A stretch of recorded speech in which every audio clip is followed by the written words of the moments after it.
history is full of firsts. It's one small step for man, one giant leap for mankind. Many of those firsts shaped our way of life. For 70 years, KPRC Channel 2 has been proud to be pioneers in shaping television and Houston history. In a state the size of Texas, I hope everyone can enjoy Causing the storm's third.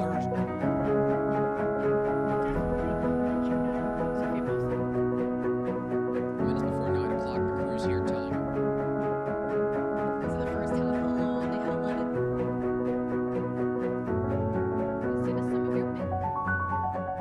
Isn't it good to work for a place that has a sense of history? And indeed it is. See, taking the president from Spring to College Station following.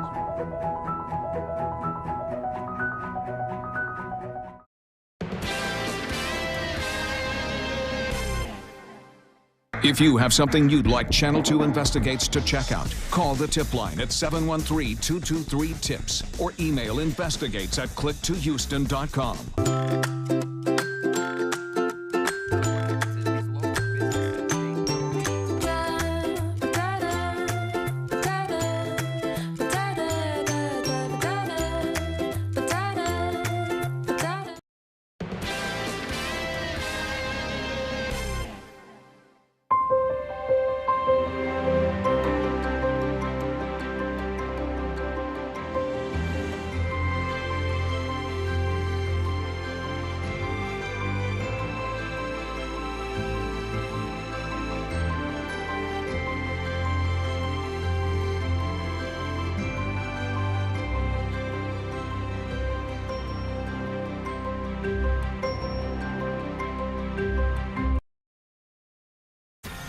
Live from KPRC, this is Channel 2 News Midday. And this morning, Houston police are asking for help in the search for a sexual predator. A man investigators say sexually assaulted a 4-year-old girl. Also, new questions about the leadership at TSU. This morning, the Board of Regents met for the first time since firing Dr. Austin Lane. Still ahead, the new development concerning a mediation proposal. Also, here is a live look at the radar and the temps right now. Cold front came in overnight, brought with it the rain and that cooler weather. But first, we want to begin with that developing story. New information on a suspect wanted for sexually assaulting a child. Good morning and thanks for joining us. I'm Tanaya Wright. And I'm Christine Noel. Police have just released the sketch behind us of a man they say assaulted a 4-year-old girl. Channel 2's Bill Barajas is live at HPD headquarters in downtown Houston with the latest. Bill? Well, that press conference just ended about 30 minutes ago, and as you mentioned, police releasing disturbing details about the sexual assault of that 4-year-old girl at an apartment complex last month. They've also released a composite sketch of what that suspect may look like. I want to go ahead and show you that sketch now. HPD says a man depicted in the sketch is responsible for sexually assaulting a 4-year-old girl last month at an apartment complex on Harmon Drive and Vellier Street. Police say the suspect walked up to the child at about 1:30 in the afternoon on January 12th and attacked her while her friends and siblings played just outside their apartment. This sketch actually came from the sibling. He was the best witness in this case. Again, we want to give you another look at the sketch. The man is described as a Hispanic between 20 and 30 years old, about 6 feet tall, with a light complexion, a mustache, and a long black goatee. He was last seen wearing blue jeans, a blue hoodie, and glasses. And if you have any information in this case, you're asked to call Crime Stoppers at 713-222-TIPS. Live in downtown, Bill Barajas, KPRC, Channel 2 News. All right, Bill, thank you. This morning, Texas Southern University held a Board of Regents meeting. It was the first since the school's president was fired. During the meeting, the Board of Regents voted to accept a confidential mediation proposal agreed upon by university officials and Dr. Austin Lane. Channel 2's Vincent Crivelli is joining us live at TSU with more on this. Vince? Christine, good morning. The Regents attorney says that the confidential mediation went back and forth for 13 hours on Monday. In the end, they reached an agreement, which the Regents voted to approve this morning. As the meeting kicked off, the energy was high, every seat filled. Regent Ron Price, Regent Mark Carter. Roll call was followed by a statement from the Regent's attorney. Thank you, Mr. Chairman. The attorney said fired TSU President Dr. Austin Lane invoked his right to go to a confidential mediation session. His right to invoke mediation was accepted. The attorney said Dr. Lane and university officials went to mediation on Monday. Then the Regents broke for executive session to go over the confidential mediation. We want Dr. Lane reinstated. Victoria Gray and dozens of others came out with that same message. I'm just showing up for support as an alumni. Lane is accused of failing to fully report an admissions fraud scheme. He's also accused of trying to hide excessive entertainment expenses. He's maintained his innocence. Gray blames this fiasco on the Regents. They have embarrassed the university, and so they need to be removed. She created the Facebook group Stand With Dr. Lane 2 weeks ago. It has over 2,000 likes. Hashtag remove the Regents, and we want them removed. They can be removed by force of choice. And after the Regents voted to accept the settlement, they told the audience they wanted to move forward for the university's sake. They were met with laughter.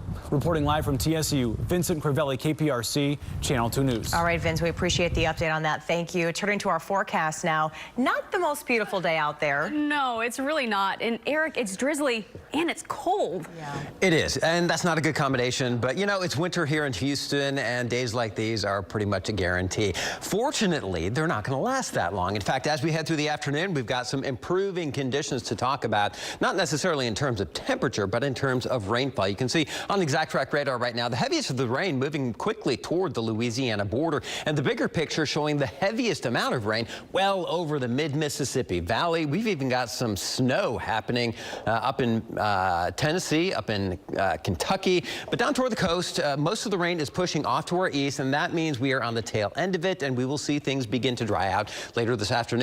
It is breezy down in Galveston. In fact, a wind advisory goes into effect along the coast at 3 o'clock this afternoon. Wind gusts up to about 35 miles per hour possible. Currently 53 degrees with the north breeze at 26 on the island. Southwest Houston, looking up the Southwest Freeway, we've got cloudy skies, and you can see the camera kind of shaking even here in Houston. 49 degrees, a little bit of rain out there right now. It's light, it's patchy, but that north wind at 20 miles per hour combined with temperatures that are in the 40s makes it feel just raw out there. The wind will continue to kind of pick up through the afternoon. We're seeing temperatures holding in the 40s all afternoon long. Rain chances go from 40% at noon down to 10% at 6 p.m. The big question is, when will we begin to see the sunshine, some warmer temperatures? We'll detail that coming up on the 10-day forecast. I think you'll be happy with what I've got to tell you. Looking forward to that. Thank you, Eric. Remember, you can track these temperatures anytime you would like. All you have to do is download Frank's free forecast weather app. Just search KPRC in your Apple or Android app store.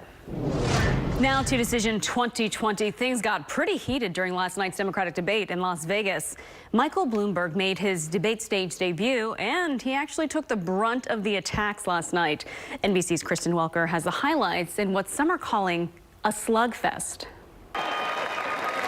In Las Vegas, the gloves coming off quickly. The candidates piling on newcomer, former Mayor Michael Bloomberg, Senator Elizabeth Warren leading the charge.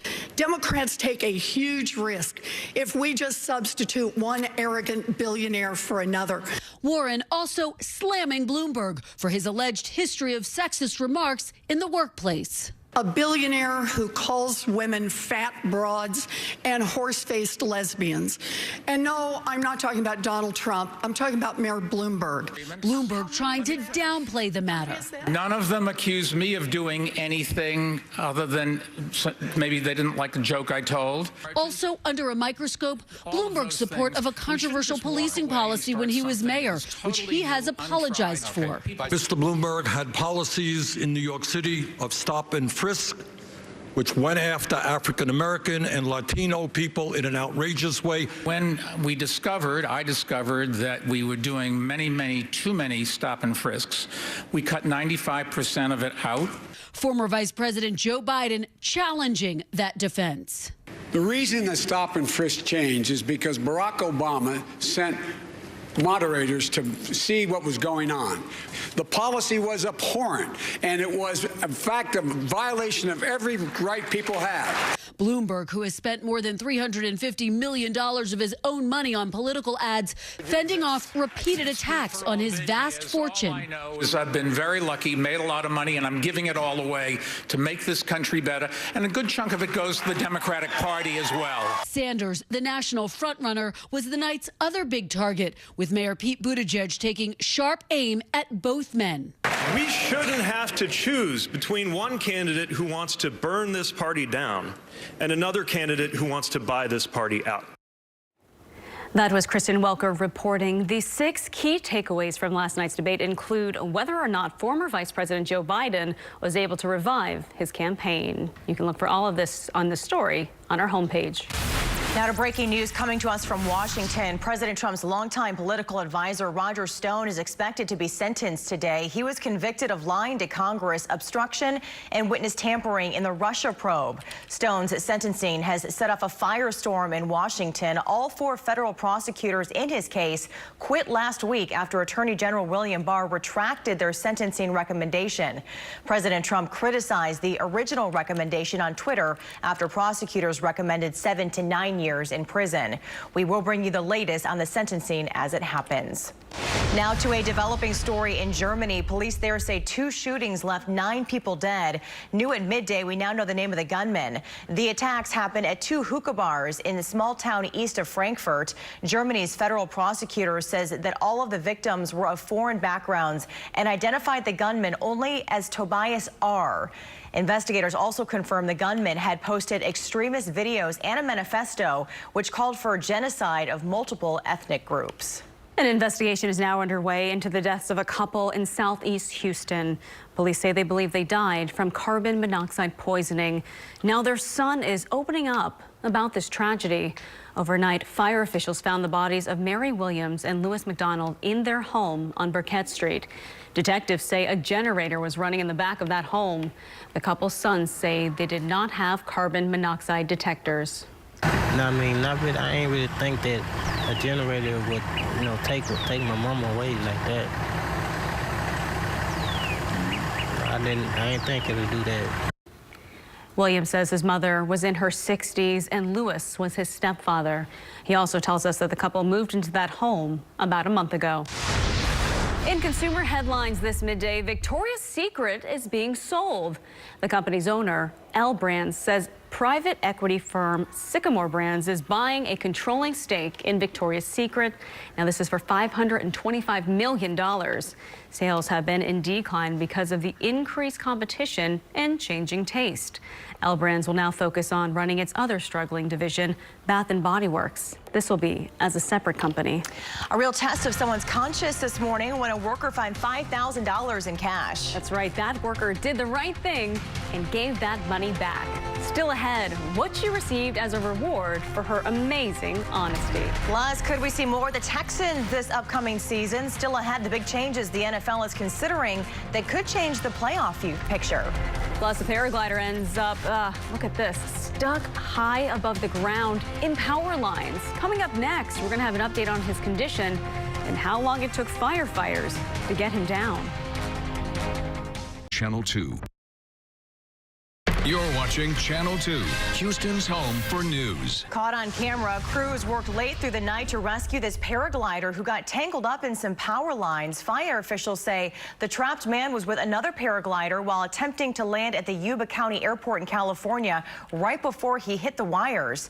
After about 3 hours, the man was finally back on solid ground. Not only did this man make it out alive, but firefighters say that he was uninjured.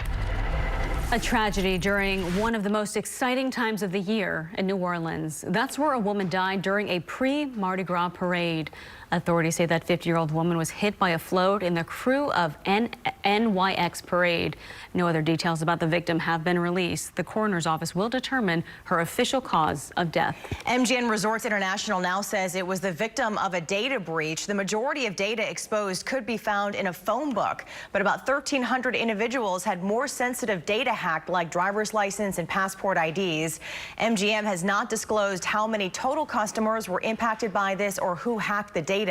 It did say they are working with law enforcement to investigate. You could soon see more of the Texans. That is, if a new NFL proposal is approved expanding the season.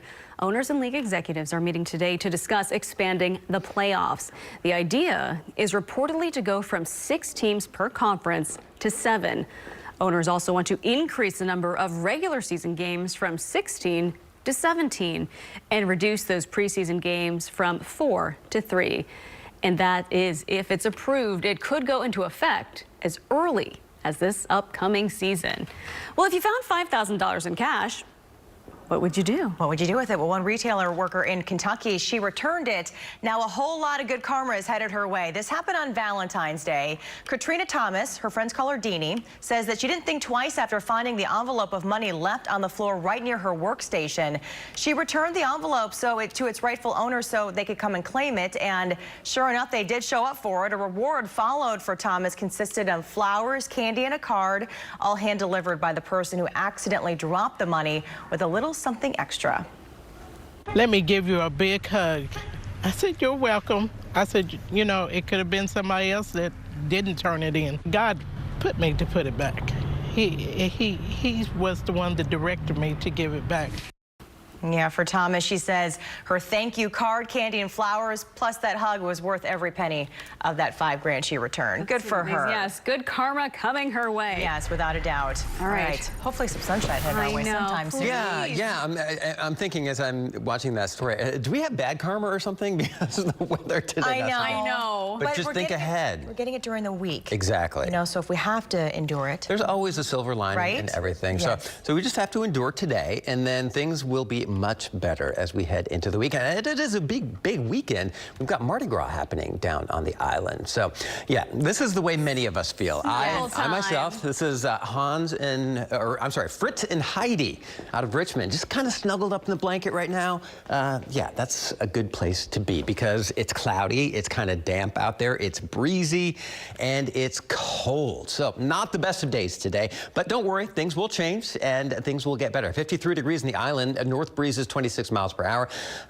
It is ugly in town too. Kaplan Sinus Relief Camera, overcast skies, 50 degrees, north wind 17 miles per hour. The current temperature in the 40s to low 50s, a little bit warmer down toward the coast, but not much. And you factor in a wind at about 15 to 20 miles per hour, stronger than that at the coast. And we do have wind chills down as low as the low 40s in Huntsville and Conroe. So yeah, bundle up, preferably with a jacket that's warm and windproof. The wind is going to be strongest at the coast. So we have a coastal wind advisory that goes into effect 3 p.m. this afternoon, goes until 6 a.m. tomorrow. 15 to 25 mile per hour winds, gusting up to 35. Now this is for islands, the Matagorda Islands, Brazoria Islands, Galveston Island, and the Bolivar Peninsula. Inland areas, no wind advisory. Keep tight grip on the steering wheel if you are down at the coast. Clouds and radar, not the prettiest of picture. The rain is not throughout southeast Texas, but we are seeing pockets of it. The good news is the brunt of it is well off to our east. So we're on the very tail end of it. This afternoon, the rain will begin to kind of taper off. So our futurecast showing temperatures not really doing much during the afternoon hours. The rain, though, heading out of here, that sets us up for a nice quiet overnight period, but breezy during the overnight. So if you've got evening plans, that windbreaker, insulated windbreaker preferably, will do you some good. We wake up to temperatures in the 30s and 40s. That cool air will be with us as we go through Friday, but high pressure and eventually an onshore wind flow warms things up for us over Mardi Gras weekend. So Saturday and Sunday continually warmer, a little more in the way of cloud cover on Sunday, but the rain holds off until Monday. With our first front of the week, a second reinforcing front is going to bring us some cool weather as we head through midweek, but plenty of sunshine by midweek too. So kind of a topsy-turvy forecast for you. We'll show you that in detail on the 10-day forecast. But first of all, if you do plan to be down in Galveston over the weekend, look for temperatures in the 50s tomorrow, 60 degrees on Saturday, and on Sunday, a few more clouds, 68 degrees, should be a winner of a weekend. And of course, right here on KPRC Channel 2, we've got the Moments Parade Saturday night. So if you're not going to be down there, you can enjoy it from the comfort of your own home. Here's your forecast for the rest of the afternoon. Yeah, temperatures in the 40s and a little damp and yes, breezy. So wind chill temperatures down closer to 40 degrees. But starting tomorrow, sunshine comes out, temperatures warm up, and it looks like we are going to be rain-free over the weekend. Guys, can't complain about that. That's what I'm talking about. Absolutely. All right, Eric, thank you. And hey, as Eric just mentioned, the good weather that we're talking about is going to be welcomed for Mardi Gras. Coming up, how organizers of the Knights of Momus Grand Night Parade are working to make it bigger and better this year. And it's a popular restaurant around Houston. Next, the venture from the Cheesecake Factory that could end up in your freezer.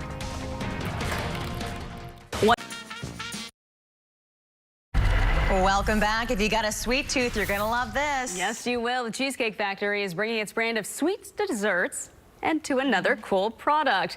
The restaurant chain is partnering with ice cream maker Blue Bunny and Halo Top for a new line of ice cream.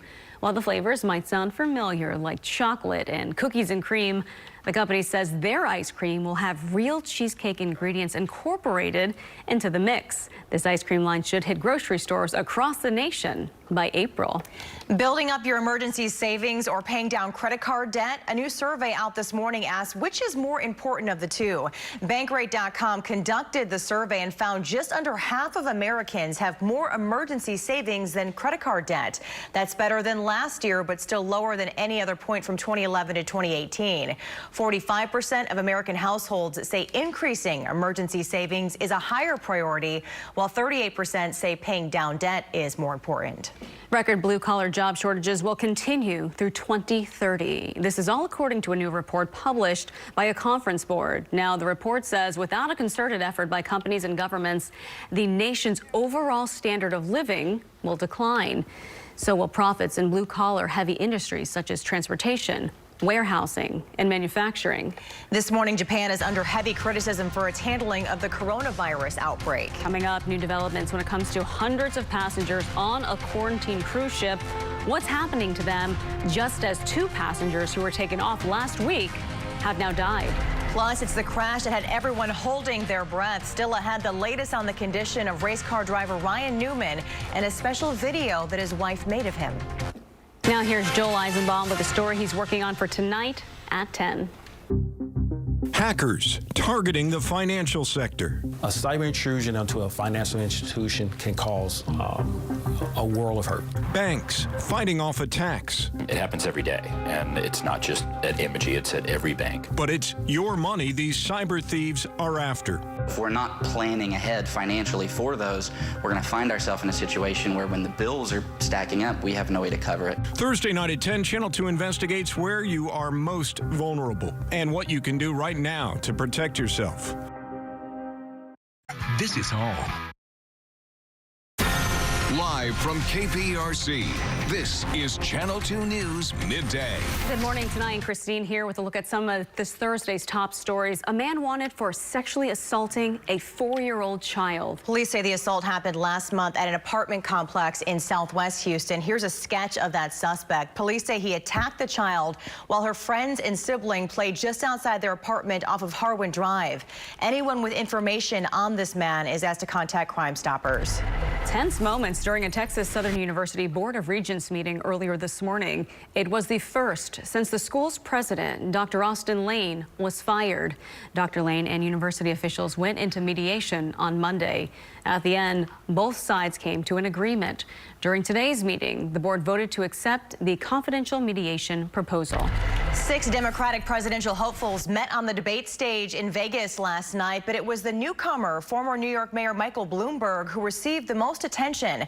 Senator Elizabeth Warren led the charge, slamming Bloomberg for his alleged history of sexist remarks in the workplace. She also called on him to be more transparent. Mr. Mayor, are you willing to release all of those women from those non-disclosure agreements so we can hear their side of the story? There's agreements between 2 parties that wanted to keep it quiet, and that's up to them. They signed those agreements, and we'll live with it. The campaign is about to intensify. Nevada caucuses are on Saturday, and the South Carolina primaries follow on February 29th.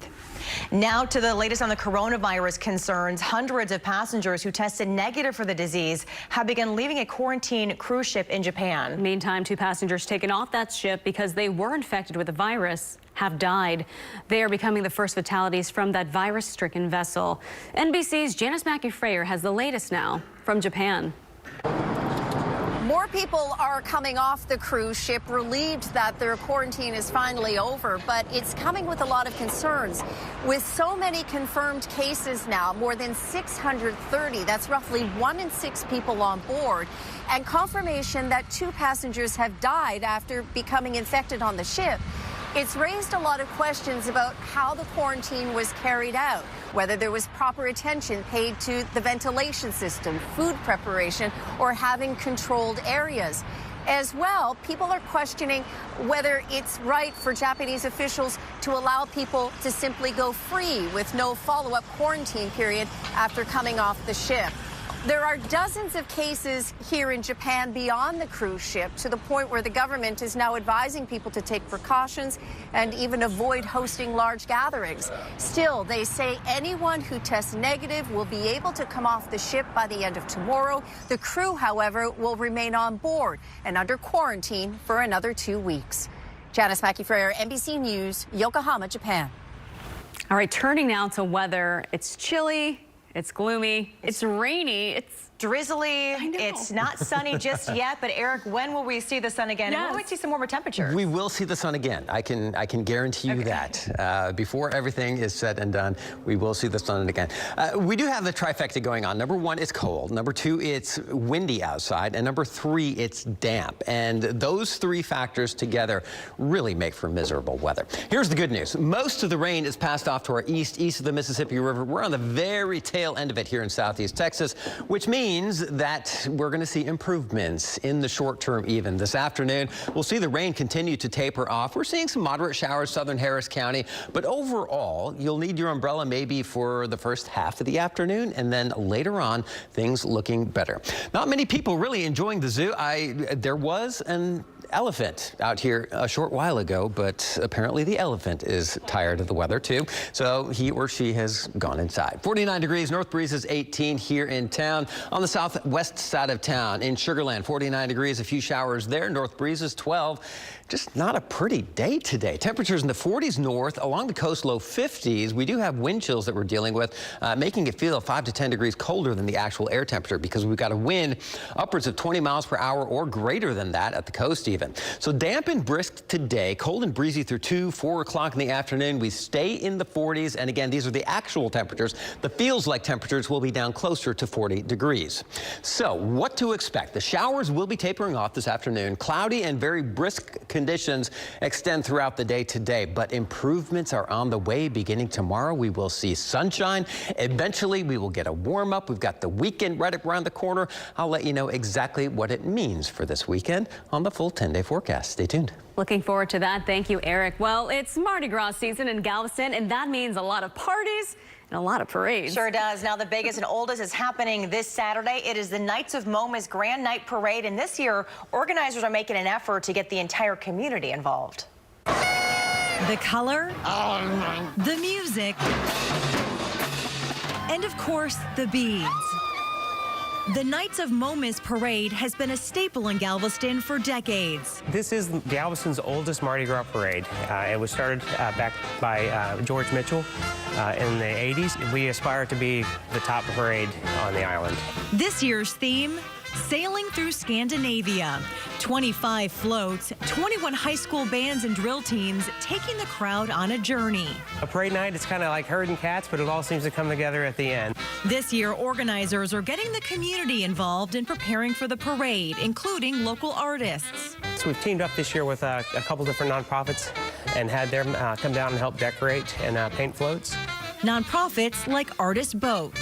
We're trying to engage and educate people how our impact, what we do on a daily basis, affects our environment. They had 70 volunteers putting in well over 50 hours to paint their float. And we've had everybody from people who enjoy painting and do it a lot in their spare time to people who have never picked up a paintbrush and they're still able to create something beautiful.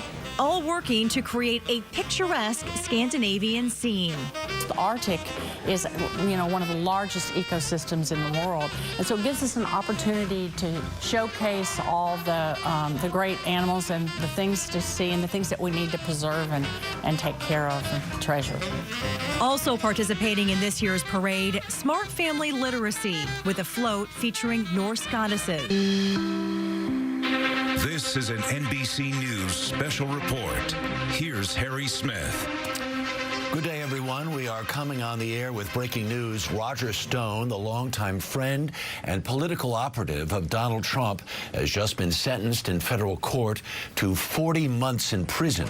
Stone was found guilty last November on 7 felony counts, including lying to Congress, witness tampering, and obstructing investigations by the House and the FBI into Russia's interference in the 2016 election.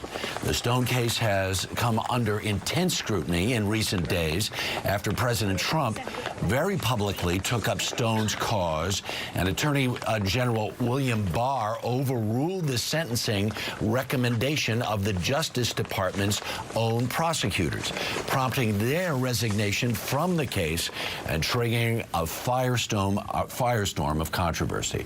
Justice correspondent Pete Williams has been following all this very closely, was in the Washington courtroom when the sentence was just read moments ago. Pete, good morning.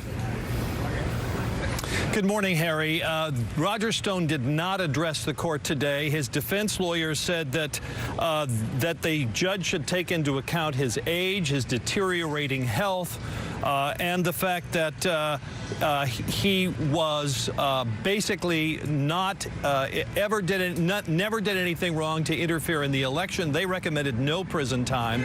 Interestingly enough, even though the Justice Department last week sent a revised memo down here urging a lower sentence, today the prosecutors in the courtroom said the judge should still consider everything that was in that earlier recommended sentence, all the offense levels that were initially listed. And the judge took all of that into account today and really gave an extraordinarily long tongue lashing to Roger Stone here for at least the last 30 or 40 minutes. She said, the important points about this case is that he was not persecuted by any political enemies, that in fact it was the Republican-controlled House Intelligence Committee that first suggested that his testimony should be investigated, that he injected himself smack into the 2016 campaign, she said, by falsely claiming he knew what WikiLeaks was planning to do with emails that were hacked from Hillary Clinton and the Democrats. She said he may have cultivated the image of a bare-knuckle, dirty trickster political advocate, but she wasn't passing judgment today on Roger Stone the man or any of those past episodes in his life, that it was simply his lying to Congress, falsely telling them that he was in touch with WikiLeaks, that he had contacts that were in touch with WikiLeaks, and that it was his flagrant disrespect for government institutions, that she said he lied about a matter of great national and international significance. Now, the judge, Amy Berman Jackson, today did not mention Donald Trump by name, Harry, but she did say that this judgment in a criminal case like this should be made by somebody who's neutral, who's disinterested, not someone who benefited by Roger Stone's actions politically. And she said the comments by that person, not mentioning President Trump, were entirely inappropriate, but I don't think anyone in the courtroom thought she was referring to anybody but Donald Trump. She said his defense during the trial was basically, so what? So he lied to Congress. So what? He never did anything wrong in the first place. And she said that he did great damage to American democratic institutions, and that's why she handed down the sentence. Now, one other note. Under the sentencing guidelines, she could have passed down a sentence of up to 8 years, but today it was just 40 months, or roughly 3 1/3 years, Harry. All right. I may get back to you in a second. I want to go, though, now to Peter Alexander, who is the White House. Peter, the president has known Roger Stone for 40 years.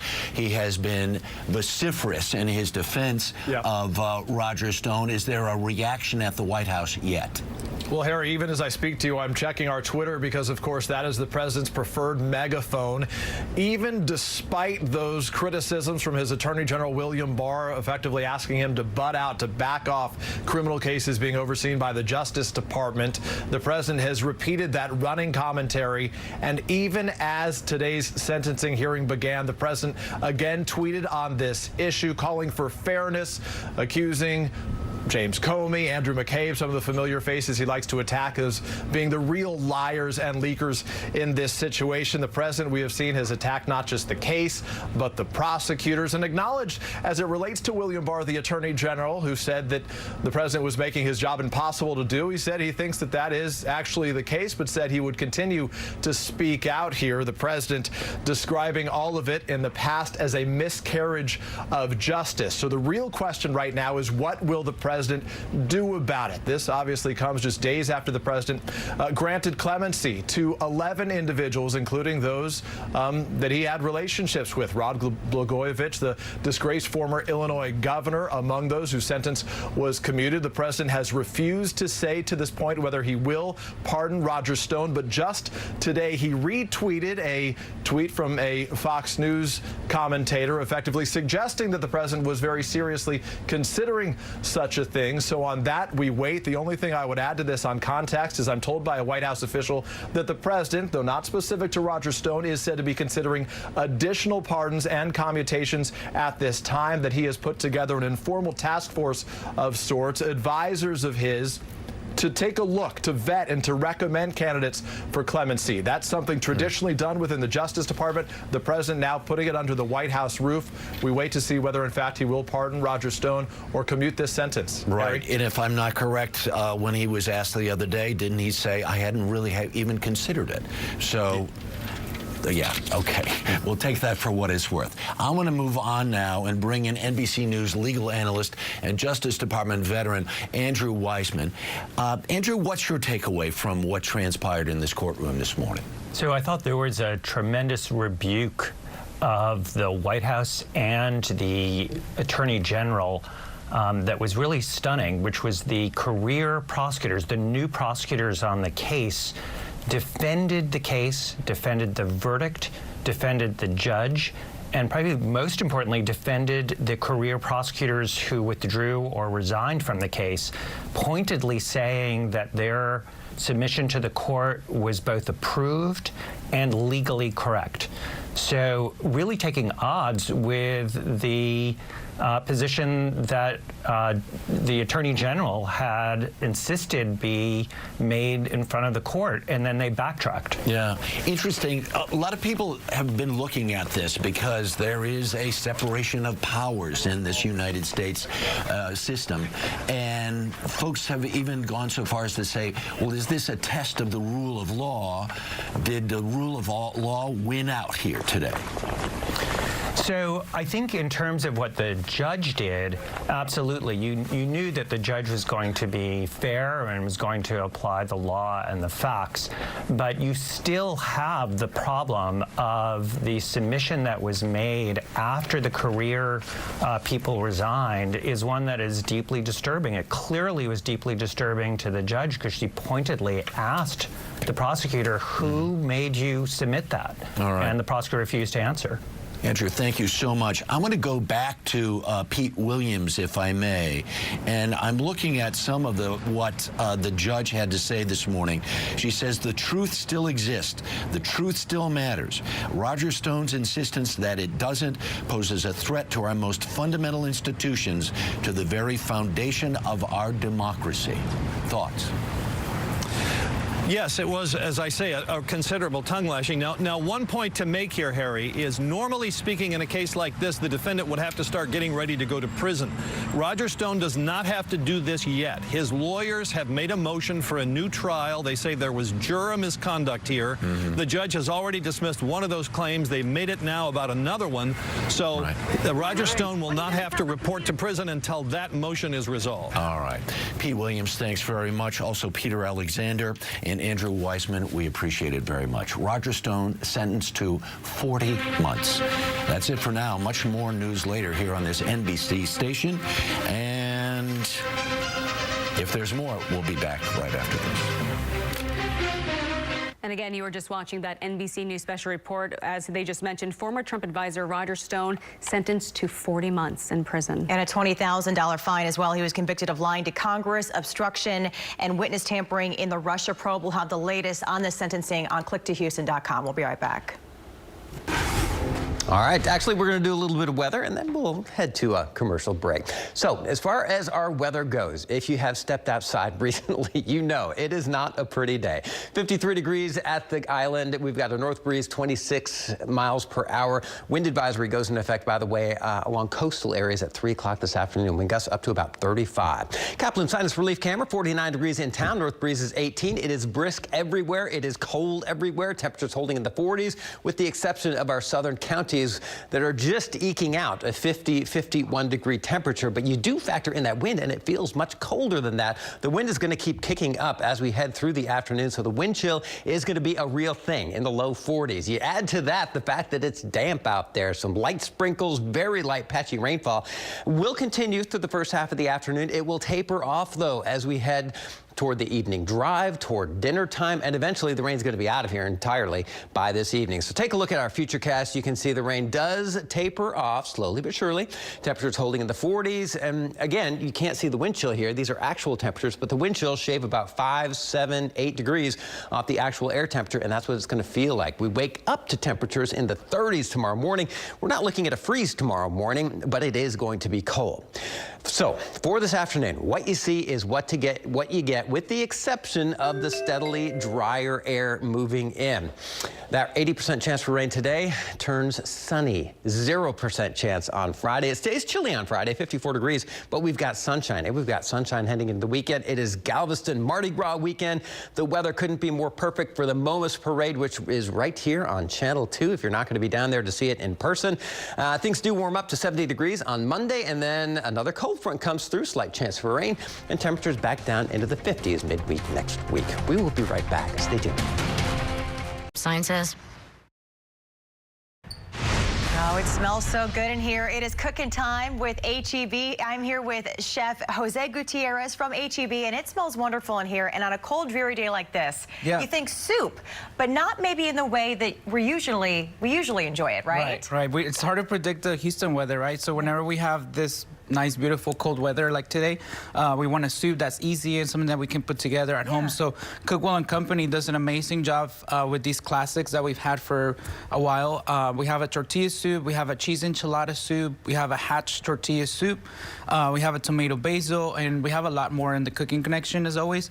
But these are all right now, if you're looking for something easy to make, 2 for $12 in the Cooking Connection. Nice. So and these are hefty jars. Get a lot in there. You're getting a lot of it, and the things that people love about these is they're ready to go. So you're just gonna throw in crab, you're gonna throw in some chicken, you're gonna throw in some shrimp in it, any veggies. So those are, like I said, the classics that you can do, but I like to think a little bit outside the box. So we're making something different today. Outside just the jar. Right, outside the jar, right? That's a good one. So the hatch chili tortilla soup. I like to use that on my enchiladas as a sauce. Oh, yum. It's amazing. So I'm doing a little, everybody does chicken, everybody does beef. So I'm doing shrimp enchiladas today with mushrooms. So I sauteed my Argentine shrimp, which are my favorite, some baby bella mushrooms with onions. Saute those really well. Roll our half and half tortillas from HEB that are half flour, half corn. Yum. And then line them up, pour my sauce on top, a little bit of cheese, bake it for 15 minutes. Bada boom, bada bang, and you're done. Warm, and it's amazing, right? Yes. So another idea that I have here is I love lentils. My mom used to make those on a cold weather day. So I'm doing a tomato basil sort of Calabrian recipe. Okay. And this is red lentils, which only take about 15 minutes to cook, as opposed to the black lentils that take about 45 minutes. So red lentils, I have some here in my pot. You can smell those flavors in here. It smells really good. Onions, take our word for it. It's amazing. I wish you guys could smell this. Tomatoes, the onions, a little bit of vegetable broth, the red lentils, just let those simmer for about 15 minutes. Okay. Tomato basil in there, just simmer for 5 more minutes, it's ready to go. And I'm topping it off with this combination of hot Italian sausage, red bell peppers, and some onions. And these are pretty much seared. Just want to kind of get those flavors together. Just a little olive oil in there, nothing. Yeah, a little olive oil. Okay. Yeah, or whatever you use at home. But that hot sausage and the basil just kind of balances each other out, and it's just a beautiful combination. So go ahead and head to your HEB and buy some of these soups that are 2 for $12 right now. Great time to stock up. Yeah. I know today it's like with the weather out here, it's like nothing sounds better than like a hot soup-based meal. And these are super creative and it smells wonderful. Jose, thank you so much. Thank We're you for going to having put me. all of these recipes on our website, clicktohouston.com. Happy cooking, enjoy, and we will be right back.